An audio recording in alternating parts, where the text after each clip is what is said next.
በኢትዮጵያና ሱዳን አዋሳኝ ድንበር ላይ አዲስ ወታደራዊ ውጥረት ነግሷል። አርሚ 7 ተብሎ የሚጠራውና ከሱዳን የስደተኞች ካምፕ ተነሳ የተባለው የትግራይ ታጣቂ ኃይል ወልቃይት አቅራቢያ በምትገኘው ሸረሪና ላይ ድንገተኛ ጥቃት ለመሰንዘርና ስፍራውን ለመቆጣጠር ሙከራ አድርጓል።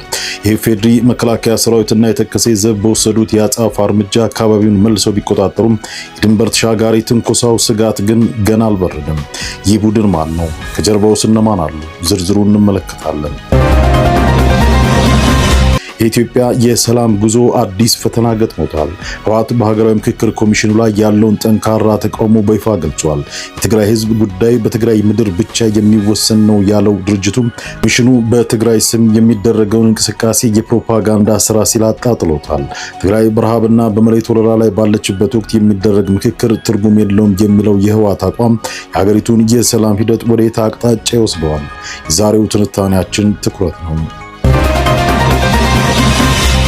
ዓለም ወደ ስልጣኔ ውድቀት እያመራች ነው። ታዋቂው የፖለቲካ ተንታኝ ፕሮፌሰር ሙሐመድ ማራንዲ ዶናልድ ትራምፕ በኢራን ላይ የሰነዘሩት የኃይል ማመንጫዎችን የማውደም ዛቻ ተግባራዊ ከሆነ መላው ዓለም ሊወጣ የማይችል ቀውስ ውስጥ እንደሚገባ አስጠንቅቀዋል። ኢራን ለማንም እጅ እንደማትሰጥና የአሜሪካ ጥቃት የዓለምን ኢኮኖሚ ሽባ የሚያደርግ የአጸፋ እርምጃ እንደሚያስከትል ተገልጿል። የትራምፕ ንግግር ቀጣይ መዘዝ ምን ሊሆን ይችላል? አብረን እናየዋለን። መካከለኛው ምስራቅ ጦርነት ቻይናን ወደ አስቸኳይ እርምጃ አስገብቷታል። ፕሬዝዳንት ዢ ጂንፒንግ ሀገራቸው አዲስ የኤነርጂ ስርዓት ግንባታን በአስቸኳይ እንድታፋጥን ትዕዛዝ ሰጥቷል። በሆርሙዝ ወሽመጥ ላይ የተፈጠረው የነዳጅ አቅርቦት ስጋት ቤጂንግን የኒውክሌር የውሃና የታዳሽ ኃይል አምራቾቿ እንድታጠናክር አስገድዷታል። 1.3 ቢሊዮን በርሜል የነዳጅ ክምችት ያላት ቻይና ለሚመጣው የዓለም አቀፍ የኃይል ቀውስ ራሷን እያዘጋጀች ያለችው እንዴት ነው? ዝርዝር አለን። የዓለም የንግድ ማነቆ የሆነው የሆርሙዝ ወሽመጥ ጉዳይ ወደ መባቻው ደርሷል።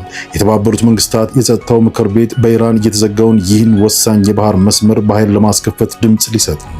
በባህሪን የቀረበውና ተመጣጣኝ እርምጃ መወሰድን የሚያበረታተው አዲስ የውሳኔ ሀሳብ በቀጠናው ላይ ያለውን ጦርነት ወደ አዲስ ምዕራፍ ያሸጋግር ይሆን? ሀያላን ሀገራት ፍጥጫና የዓለም የንግድ መርከቦች ዕጣ ፈንታ አሳሳቢ ደረጃ ላይ ደርሷል።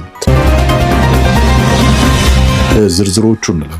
ወልቃይት አቅራቢያ በአርሚ 7 ታጣቂዎችና በጸጥታ ኃይሎች መካከል ግጭት መቀስቀሱ ተገለጸ።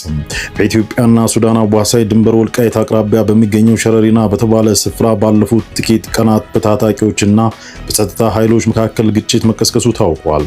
የተከሰተው በሱዳን በኩል የሚንቀሳቀሰውና አርሚ 7 ተብሎ የሚጠራው የትግራይ ታጣቂ ኃይል ድንበር ጥሶ ለመግባት ሙከራ ማድረጉን ተከትሎ መሆኑ ተገልጿል። እንደወጡ መረጃዎች ከሆነ የሱዳን የስደተኞች መታወቂያ የያዙና ቁጥራቸው ከ20 በላይ የሚሆኑ የአርሚ 7 ታጣቂ ኃይላት አባላት በኢትዮጵያ ግዛት ሰርገው ለመግባት ሙከራ አድርገዋል። ይህንንም ተከትሎ በአካባቢው ከሚንቀሳቀሰው የኢፌዴሪ መከላከያ ሰራዊትና የተከዜ ዘብ ከተባለው የአካባቢ የጸጥታ ኃይል ጋር መጠነኛ የተኩስ ልውውጥ ተካሂዷል። ግጭቱ መነሻ የሆነው በሸረሪና አቅራቢያ የሚገኝ አንድ የጸጥታ ካምፕ የነበረውን እንቅስቃሴ ተገን በማድረግ ታጣቂዎቹም ቦታውን ለመቆጣጠር ባደረጉት ጥረት እንደሆነ ተመልክቷል።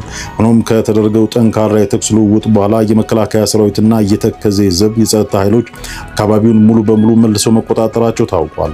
በአሁኑ ወቅት በአካባቢው ያለው ውጥረት ረገብ ያለ ቢሆንም የጸጥታ ኃይሎቹ መሰል ድንበር ተሻጋሪ ትንኮሳዎችን ለመከላከል ከፍተኛ ጥበቃ እያደረጉ መሆኑ ተገልጿል።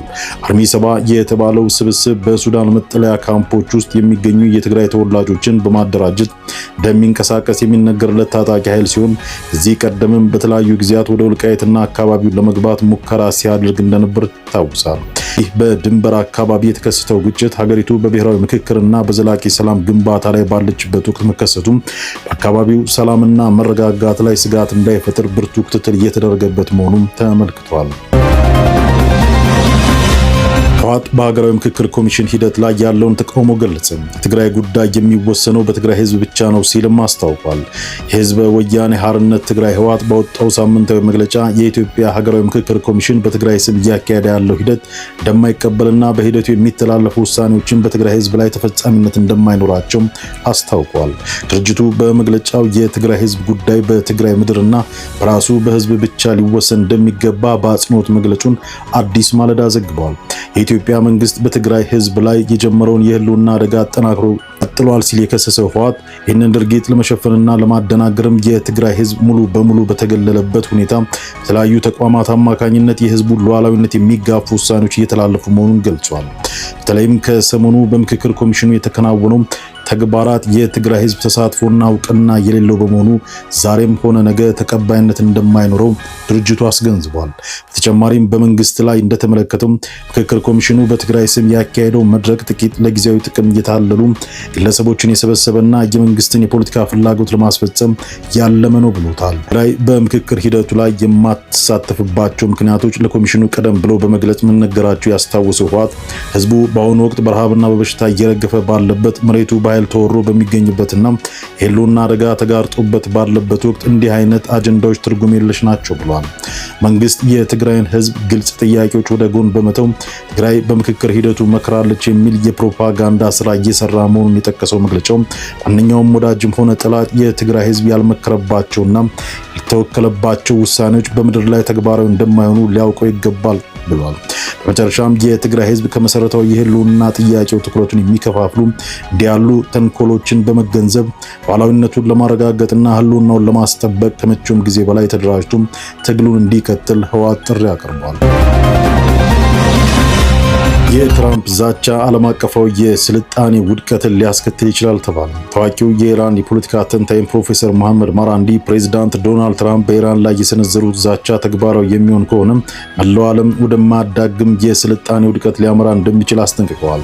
ፕሮፌሰሩ በሰጡት አስተያየት ኢራን በማንኛውም ሁኔታ ለማንም እጅ የማትሰጥ ሀገር መሆኗን ገልጸው ትራምፕ የሀገሪቱን የኃይል ማመንጫዎችና ድልድዮች አውድማለሁ ማለታቸው ከማመን በላይ የሆነ አደገኛ ድርጊት ነው ብለዋል። አሜሪካ የኢራንን የሲቪል መሰረተ ልማቶች ኢላማ ካደረገች ኢራን ጠንካራ የአጸፋ እርምጃ እንደምትወስድና ይህም ዓለም አቀፍ ቀውስ እንደሚፈጥር ገልጸዋል። የትራምፕ ንግግሮች እና የሚያስከትሉት መዘዝ እጅግ ክፉ በመሆናቸው በአሁኑ ሰዓት ከስልጣን ሊወገዱ እንደሚገባ ተከራክረዋል። እንደ ማራንዲ አገላለጽ ኢራን አሁን እየደረሰባት ያለውን ጫና ዋናው ምክንያት አውሮፓውያን አቆጣጠር በ1979 ከአሜሪካ ጥገኝነት ነፃ መውጣቷና ፍልስጤምን ህዝብ በመደገፍ ለዘር ማጥፋት እምቢ ማለቷ ነው ብለዋል። የኢራን ወንጀል ነፃነቷን ማስከበሯ ነው፣ ለዚህም ነው እንደመሰስ የሚፈልገው ሲሉ ፕሮፌሰሩ በወቅታዊ ሁኔታ ለዓለም አቀፍ ማህበረሰብ አስረድተዋል። በእንዲህ እንዳለ አሜሪካና እስራኤል በኢራን ላይ የከፈቱት ጥቃት በቀጠለበት በዚህ ወቅት የቀጠናው ውጥረት ወደ ከፋ ደረጃ መሸጋገሩን የጂኦፖለቲካ ተንታኞች እየገለጹ ይገኛሉ። የቻይናው ፕሬዝዳንት ዢ ጂንፒንግ አዲስ የኤነርጂ ስርዓት ግንባታ እንዲፋጠን አሳሰቡ። የመካከለኛው ምስራቅ ጦርነት የዓለም አቀፍ የኃይል አቅርቦትን እያወከ ባለበት በዚህ ወቅት የቻይናው ፕሬዝዳንት ዢ ጂንፒንግ ሀገራቸው አዲስ የኤነርጂ ስርዓት የምትገነባበትን ሂደት በአስቸኳይ እንድታፋጥን ጥሪ አቅርበዋል። ፕሬዝዳንቱ ባስተላለፉት መልእክት የውሃ ኃይል ልማትና አካባቢ ጥበቃ ላይ ትኩረት እንዲደረግ አሳስበዋል። የኒውክሌር ኃይል መስፋፋት በደህንነቱ በተጠበቀና በተደራጀ መልኩ እንዲቀጥል አቅጣጫ መስጠታቸውን የሀገሪቱ ብሔራዊ ቴሌቪዥን ሲሲቲቪ ዘግቧል። ቻይና ቀደም ብላ በንፋስና በፀሐይ ኃይል ያደረገችው ኢንቨስትመንት አርቆ ሀሳቢነት የታየበት መሆኑንም ፕሬዝዳንቱ ገልጸዋል። ወደ ንጹህ የኃይል አማራጮች ቢገባም የድንጋይ ከሰል አሁንም የሀገሪቱን ኃይል መሰረት ሆኖ እንዲቀጥል ፕሬዝዳንት ዢ አረጋግጠዋል። ቻይና ለወራት ሊያበቃ የሚችል 1.3 ቢሊዮን በርሜል የድፍድፍ ነዳጅ ክምችት ያላት ሲሆን ይህም በጦርነቱ ሳቢያ ለሚፈጠሩ የአቅርቦት መስተጓጎሎች እንደ መከላከያ ያገለግላል።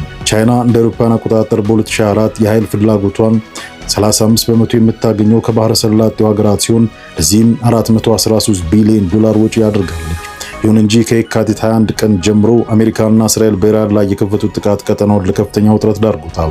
ኢራን በወሰደችው የአጸፋ እርምጃ በሆርሙዝ የባህር ወሽመጥ በኩል የሚደረገውን የመርከቦች እንቅስቃሴ በመገደቧ የነዳጅ ዋጋና አቅርቦት ላይ ስጋት መፍጠሩ ይታወቃል። በቅርቡ 3 የቻይና የንግድ መርከቦች በዚህ ወሽመጥ በኩል ማለፋቸው ተዘግቧል። ፕሬዚዳንት ዢ ጂንፒንግ አክለውም ጠንካራና የተለያየ የኃይል አማራጭ ያለው ስርዓት መገንባት ለቻይና ብሔራዊ ደህንነትና ለኢኮኖሚ እድገት ወሳኝ ዋስትና መሆኑን አሳስበዋል። የጸጥታው ምክር ቤት በሆርሙዝ ወሽመጥ መርከቦችን ለመጠበቅ ድምጽ ሊሰጥ ነው። የመንግስታቱ ድርጅት የጸጥታው ምክር ቤት በኢራን ለአብዛኛው መርከቦች የተዘጋው ቁልፍ የባህር ሰላጤው መተላለፊያ ለማስከፈት ድምጽ ይሰጣል። የጸጥታው ምክር ቤት ፕሬዝዳንት በሆነችው ባህሬን የቀረበው የውሳኔ ሀሳብ ባለፈው ሳምንት ቀርቦ የነበረ እና ወደዚህ ሳምንት የተላለፈ ነው። የውሳኔ ሀሳቡ ይዘት መጀመሪያ ከቀረበ በኋላ ማሻሻያ እንደተደረገበት ታውቋል። በመጀመሪያው ረቂቅ አባል ሀገራት ለመከላከል አስፈላጊ የሆኑና ከሁኔታው ጋር ተመጣጣኝ የሆኑ እርምጃዎች እንዲወስዱ ይፈቅዳል። አዲሱ ማሻሻያ ደግሞ ደህንነት የተሞላበት ጉዞ ለማድረግ ጥረቶችን ማቀናጀት፣ ተፈጥሮ መከላከል፣ ከሁኔታው ጋር የሚመጣጠን እርምጃ በጥብቅ እንደሚበረታታ ይጠቅሳል።